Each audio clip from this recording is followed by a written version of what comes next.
എല്ലാവർക്കും നമസ്കാരം. My daily life സ്റ്റോറിയിലെ പുതിയൊരു വീഡിയോയിലേക്ക് സ്വാഗതം. അപ്പം തിരുവോണം ഇങ്ങ് അടുത്തെത്തിയല്ലേ, എല്ലാവരും ഓണസദ്യ ഒരുക്കാനായിട്ടുള്ള തയ്യാറെടുപ്പിലായിരിക്കും. ഞങ്ങളും അതുപോലെ തന്നെയാണ്. ഓണത്തിൻ്റെതായ ചെറിയ ചെറിയ ഒരുക്കങ്ങളൊക്കെ തുടങ്ങി. അപ്പം ഞാൻ കുറച്ച് ഓണ റെസിപ്പീസൊക്കെ ഇട്ടിട്ടുണ്ടായിരുന്നു. നിങ്ങൾ കണ്ടെന്ന് വിശ്വസിക്കുന്നു. കണ്ടില്ലെങ്കിൽ ഒന്ന് ട്രൈ ചെയ്ത് നോക്കുക, കണ്ടു നോക്കുക. അതുപോലെ എൻ്റെ ചാനൽ നിങ്ങൾ ആദ്യമായിട്ടാണ് വന്നെന്നുണ്ടെങ്കിൽ താഴെയുള്ള സബ്സ്ക്രൈബ് ബട്ടൺ ഒന്ന് പ്രസ് ചെയ്യുക. കൂടെയുള്ള ബെല്ലൈക്കൺ മറക്കാതെ പ്രസ് ചെയ്യണം കേട്ടോ. നമുക്ക് മലയാളികൾക്ക് മറക്കാൻ പറ്റാത്ത ഒരു ആഘോഷമാണ് നമ്മുടെ തിരുവോണം. അപ്പോൾ ഈ തിരുവോണ ദിവസം നമ്മളെല്ലാവരും എവിടെയാണെന്നുണ്ടെങ്കിൽ നമ്മുടെ വീട്ടിൽ എത്തിച്ചേരാനോ ഒത്തൊരുമിച്ച് കൂടാനോ ഒന്നിച്ച് ഓണസദ്യ തയ്യാറാക്കാനും ഒക്കെ നമുക്ക് എല്ലാവർക്കും ആഗ്രഹമുണ്ടല്ലേ. ഇത്തവണ കൊറോണ കാരണം കുറേ ആൾക്കാർക്കൊക്കെ അത് മിസ്സായിപ്പോയി. ഞങ്ങളെപ്പോലെയുള്ളവർക്കൊക്കെ നാട്ടിലെത്തിച്ചേരാനായിട്ടൊക്കെ വളരെ ബുദ്ധിമുട്ടാണ്. എങ്കിലും കുഴപ്പമില്ല, നമുക്ക് നമ്മുടെ വീട്ടിൽ നമ്മുടെ കുട്ടികളുമൊത്ത് ചെറിയ രീതിയിൽ നമുക്ക് സദ്യ തയ്യാറാക്കി ഇത്തവണത്തെ ഓണം നമുക്ക് ആഘോഷിക്കാം. കൊറോണയാണെന്നുണ്ടെങ്കിൽ എല്ലാവരും ചെറിയ തോതിൽ അവനവൻ്റെ വീട്ടിലെ സദ്യ തയ്യാറാക്കും.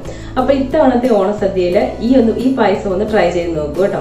വളരെ ഈസി ആയിട്ടുള്ള ഒരു പായസമാണ്. പണ്ട് കാലങ്ങളിലൊക്കെ എല്ലാവരും തന്നെ വീട്ടിൽ തയ്യാറാക്കി പോന്നിട്ടുള്ള ഒരു പായസമാണ്.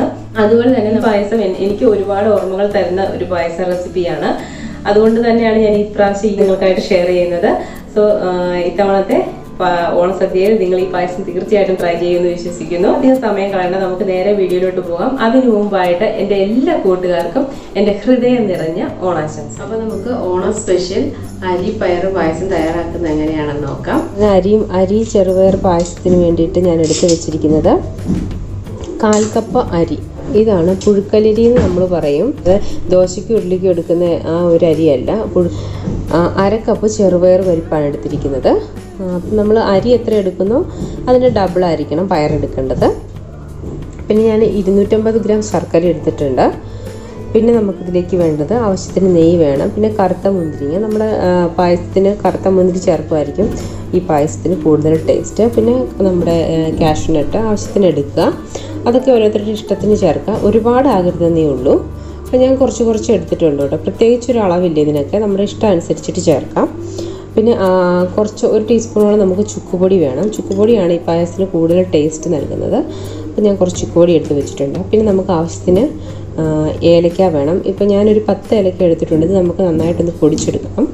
പിന്നെ നമുക്ക് ഇതുപോലെ തേങ്ങ ഞാൻ ചെറിയ പീസായിട്ട് നുറുക്കി വെച്ചിട്ടുണ്ട്, നമുക്കൊന്ന് വറുത്തിടാനായിട്ട്. പിന്നെ നമുക്ക് മെയിനായിട്ട് നമുക്ക് തേങ്ങാപ്പാൽ വേണം. അപ്പം ഞാനൊരു ശരിക്കും നമ്മുടെ ഈ തേങ്ങയുടെ ഒരളവെന്ന് പറഞ്ഞു കഴിഞ്ഞാൽ 1 ഗ്ലാസ് അരിയും പയറും കൂടി 1 ഗ്ലാസ്സാണ് വെക്കുന്നതെന്നുണ്ടെങ്കിൽ അതിന് 4 തേങ്ങയാണ് പണ്ടൊക്കെയുള്ള ആൾക്കാർ ആ ഒരു കണക്ക് പറയുന്നത്. അപ്പോൾ ഇതുകൂടെ രണ്ടും കൂടെ കൂട്ടി 1/4 കപ്പേ വരുന്നുള്ളൂ, 1 കപ്പ് വരുന്നില്ല. അപ്പോൾ അതനുസരിച്ചിട്ട് ഞാനൊരു 3 തേങ്ങയാണ് ചിരണ്ടി 3 തേങ്ങയുടെ പാലാണ് എടുത്തിരിക്കുന്നത്. അപ്പം 1-ാം പാൽ ഇത് ഞാൻ 1 ഗ്ലാസ് പാൽ മാറ്റി വെക്കുന്നുണ്ട്. 1-ാം പാൽ അത്രയും കട്ടിക്കാണ് എടുത്തിരിക്കുന്നത്. പിന്നെ 2-ാം പാൽ 1.5 ഗ്ലാസ് എടുത്തിട്ടുണ്ട്. 3-ാം പാൽ നമുക്ക് കുറച്ച് കൂടുതൽ എടുക്കണം. അപ്പം 3-ാം പാൽ ഞാൻ 2 ഗ്ലാസ് എടുത്തിട്ടുണ്ട്. അപ്പോൾ ഞാനിവിടെ കുക്കറിൽ തന്നെയാണ് വേവിക്കുന്നത്. നമുക്കിത് രണ്ടും കൂടെ മിക്സ് ചെയ്തിട്ട് വേവിക്കാം. അപ്പം അരിയും പയറും ഇവിടെ കഴുകിയിട്ടുണ്ട്, നന്നായിട്ട് കഴുകി വെച്ചിട്ടുണ്ട്. അത് നമുക്കൊരു കുക്കറിലേക്ക് ഇട്ട് കൊടുക്കാം. നമ്മൾ എടുത്ത് വെച്ചിരിക്കുന്ന 3-ാം പാൽ ഇതിലേക്ക് ഒഴിച്ചു കൊടുക്കാം. അപ്പോൾ 3-ാം പാൽ ഒഴിച്ച് വെച്ചിട്ടുണ്ടെങ്കിൽ നമുക്കിത് മീഡിയം ഫ്ലെയിമിൽ 4 വിസിൽ വരെ നമുക്ക് അടുപ്പിക്കാം. ഇപ്പം നമ്മുടെ അരിയും പയറും വേകുന്ന സമയം കൊണ്ട് നമുക്ക് വറുക്കാനുള്ളത് വറുത്ത് വയ്ക്കുക. അതുപോലെ തന്നെ ശർക്കര ഒന്ന് നമുക്ക് ഉരുക്കിയെടുക്കണം.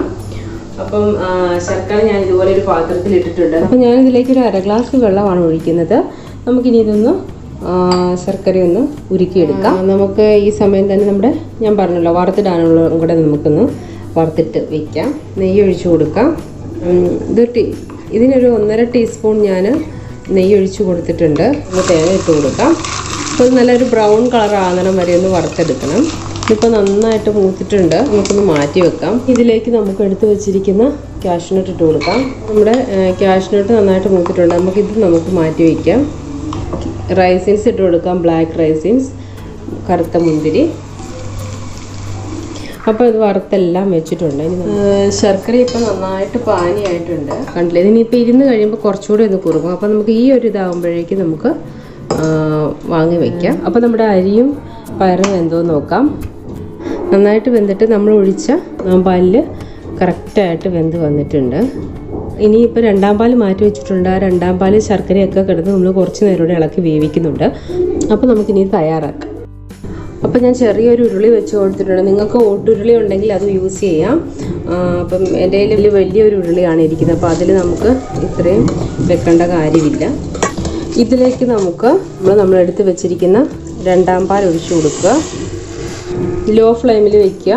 രണ്ടാം പാലാണ് ഒഴിച്ച് കൊടുത്തിരിക്കുന്നത്. അപ്പോൾ നമ്മൾ കുക്കർ വേവിച്ചത് കാരണം ഇത് കട്ടയായിട്ടാണ് ഇരിക്കുന്നത്. അപ്പോൾ നമുക്ക് ആ കട്ടയൊക്കെ ഒന്ന് ഉടച്ച് ഇതിലൂടെ കുറച്ച് സമയം കൂടി ഒന്ന് വേവിച്ചെടുക്കണം. അപ്പോൾ നമ്മുടെ ഇതൊന്ന് തിളച്ച് വരുമ്പോൾ നമുക്കിതിലേക്ക് അപ്പോൾ എടുത്ത് വെച്ചിരിക്കുന്ന ശർക്കരപ്പാനി നമുക്കൊന്ന് അരിച്ചൊഴിക്കണം.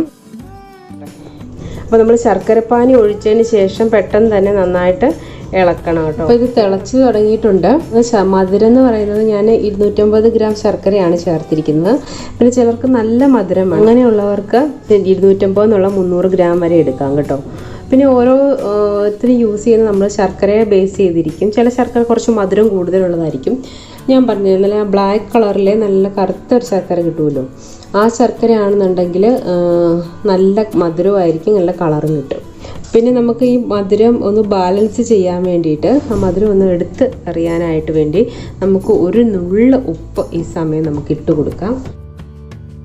അപ്പം നമുക്ക് കുറച്ച് ഫ്ലെയിം കൂട്ടി വെക്കാം കേട്ടോ. നമ്മുടെ പായസം ഇവിടെ തിളച്ച് വന്നിട്ടുണ്ട് അല്ലേ. ഇനി നമുക്ക് നമ്മളെടുത്ത് വെച്ചിരിക്കുന്ന ഒന്നാം പാൽ ഒഴിച്ചു കൊടുക്കുക, 1 ഗ്ലാസ് ഒന്നാം പാൽ. അപ്പം നമ്മളെപ്പോഴും ഫ്ലെയിം ഈ സമയത്ത് കുറച്ചിടുക. കാരണം ഒന്നാം പാൽ ഒഴിച്ചതിന് ശേഷം നമുക്കിത് തിളയ്ക്കാൻ പാടില്ല.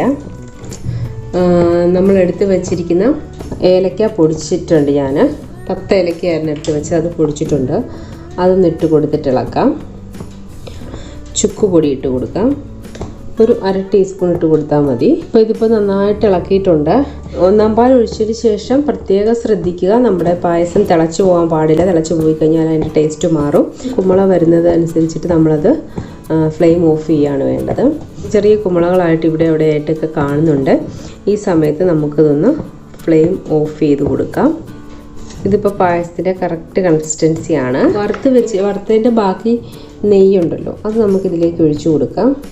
വറുത്ത് വെച്ചിരിക്കുന്ന കാഷ്യൂ കിസ്മിസ് എല്ലാം കൂടി ഞാൻ ഇട്ട് കൊടുക്കുവാണ്. ഞാനൊരു 1/2 ടീസ്പൂൺ നെയ്യ് ഒഴിച്ച് കൊടുക്കുവാണ്. എന്തായാലും ഈ ഓണത്തിന് നിങ്ങളെല്ലാവരും ഈ ഒരു പായസം ട്രൈ ചെയ്ത് നോക്കണം. അപ്പോൾ എല്ലാവർക്കും നല്ലൊരു ഓണം ആശംസിക്കുന്നു. അപ്പോൾ അടുത്തൊരു അടിപൊളി വീഡിയോ ആയിട്ട് വീണ്ടും കാണാം. Bye bye, take care.